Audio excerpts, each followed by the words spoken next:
Hi everyone, hi lovelies. Once again, you are welcome to my YouTube channel. How have you been? Long time no posting. So, like somebody told me yesterday and said you have to be posting this infrequently. So today we are going to continue on all the documents you need to study as an international student in Portugal. An international from Nigeria, as a student from Nigeria to study in Portugal. Yes. So as somehow to the documents you'll be needing to study in Portugal as somebody from Nigeria. So today, so firstly, let me explain something to you. Somebody said, I don't know the meaning of verification in my what do you mean by verification, legalization, and all of that. Now, let's break it down. Most countries in Europe require that you verify and legalize your documents before you can be given admission or be given visa. That is your document that you require from your country, any country, but you are coming to their country to study with that document. You need to verify that document and legalize it. So, in my previous video, I mentioned about you going to verify your documents. Some people don't know what it means. So, let me elaborate more on that. Let me speak more on that today.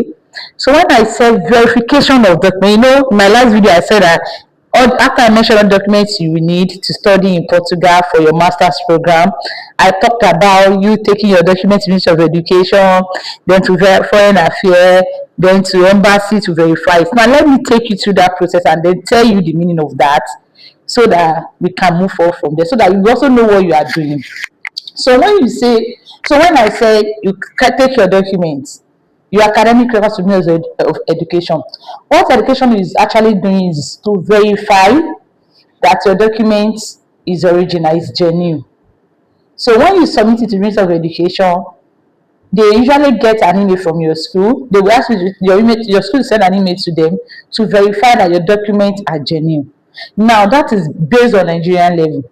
After the Ministry of Education has verified that and they've confirmed that your documents are genuine, they will put a sticker and then they are going to sign. Now, if you're any embassy you are taking this document to, any embassy you are submitting your document, either Austria, Portugal, Italy, if they did not see this sticker and signature from the Ministry of Education in Nigeria, if they did not see that education has worked on it and the Ministry of Foreign Affairs has worked on it, they will not collect it from you. Yes. So I have to take my time to explain that to you. Now, when you are done with that process at the Ministry of Education, the authentication, they authenticate whether your document is genuine or not. And then after they are done, you take it to Foreign Affairs. Foreign Affairs will also check and they will sign on it. Now, you now take it to the embassy for verification. The embassy needs to verify on their own as well that this document you want to use to apply for school in their country is genuine. In fact, if you did not do this process, this verification, 90% of school in Portugal will not give you admission. Yes, if you did not do this process I'm talking about. Now, when you submit your document to the embassy, that verification, it is the process of the embassy confirming if your documents are genuine or they are forged. Somebody said, anything works in Nigeria. Not this one. This one, no. You know why? Because when the embassy collects your documents, they go through NUC. The NUC contacts your school to say, oh, this also person, they will send and they will contact your school with that document you gave them. You know, the day you are submitting, they are collecting the photocopy from you, but they will cite the original. So that photocopy is what embassy will submit to NUC.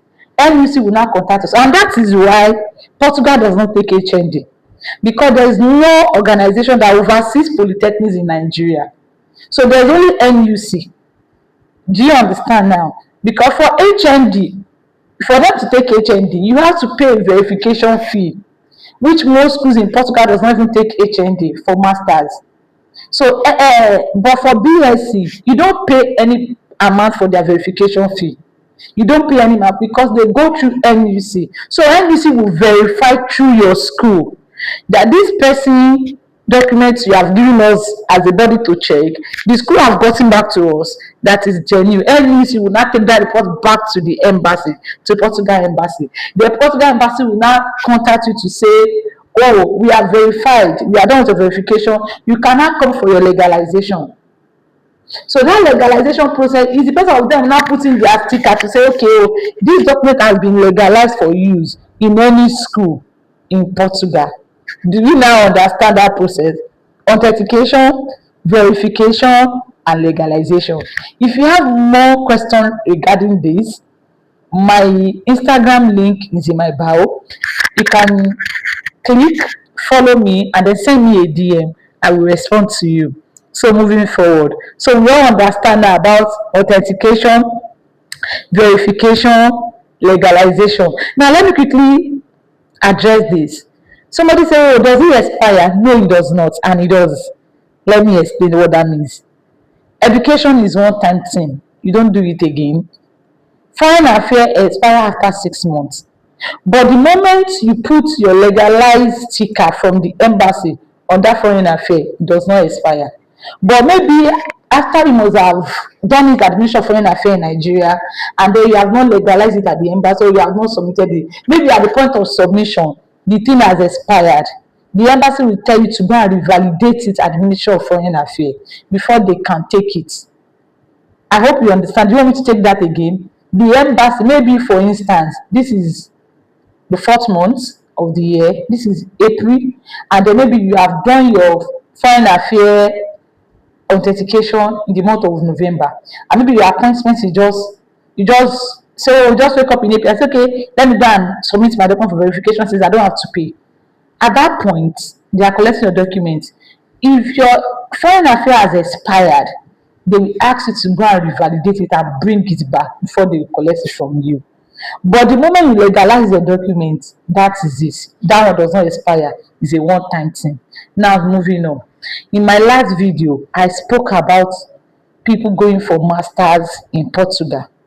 So today, I want to talk about people going for a BSc program in Portugal from Nigeria. The documents you will need. Now, the documents you need are just two: your BSc, your one-level transcript, your senior secondary transcript, and your WAEC or your NECO, either one. Make sure that you have credits. Either your O-level, either your NECO rather, or your WAEC certificate, and then your senior secondary school transcript.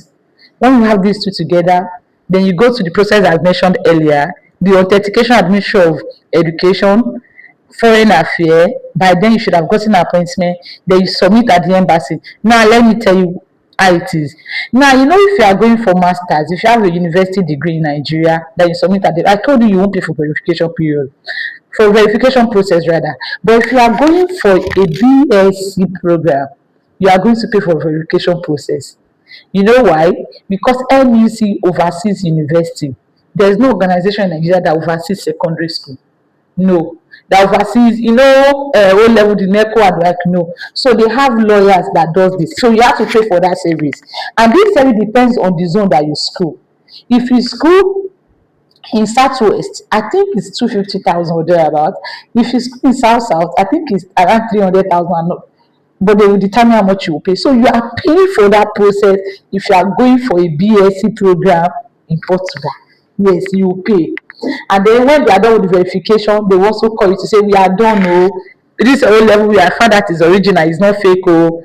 Then your legalization, you come and do it. €20 per document.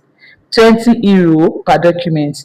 The same way for if you are going for master is €20, and you are going to only do for two documents. That is your transcripts and your BS certificate, and your transcript, your transcript and your BS certificate for someone going for masters, and then for O level, your transcript and your O level certificate. Ngwanu, you are ready to don't mind my Igbo. You are ready to apply for school in Portugal.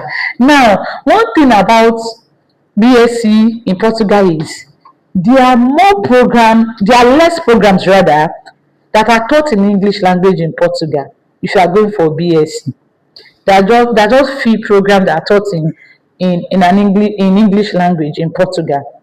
But if you are going for masters, there are more programs that are taught in English language in Portugal. And the another thing you need to consider is also you don't say, "Ah, because I want to leave Nigeria, I want to Japan, I am 40, but I have O level, can I apply for this thing in Portugal?" The thing will give you admission, but your visa is not guaranteed. Yes, if you are around 40, you want to go and do another BSc in Portugal, my dear, you will get admission, oh, but your visa is not guaranteed. You might, the admission says is under probability, but if at all you get, because you know the people you are talking about is like a 40 years old man. So sometimes the age it plays a major role when you are going for a BSc program in Portugal. But if you are going for master, you can apply at any time. Yes, you can. You get your admission, get your visa, and all of that. So, and then why Portugal is sweet is because as an international student, you can work 20 hours during school days, and then 40 hours when the school 20 hours per week, and then 40 hours when the school and holidays. Yes, 40 hours when the school and holidays. So Portugal is a very and it's affordable. It's one country at the moment that is affordable to go than other European countries. Yes, that's what I would say.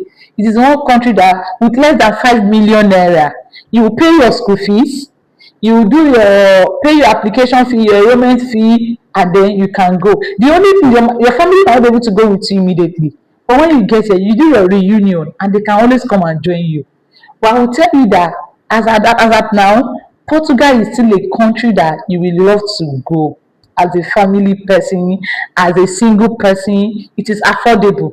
So when I tell you that if you have small money and you want to japa, come and sit down.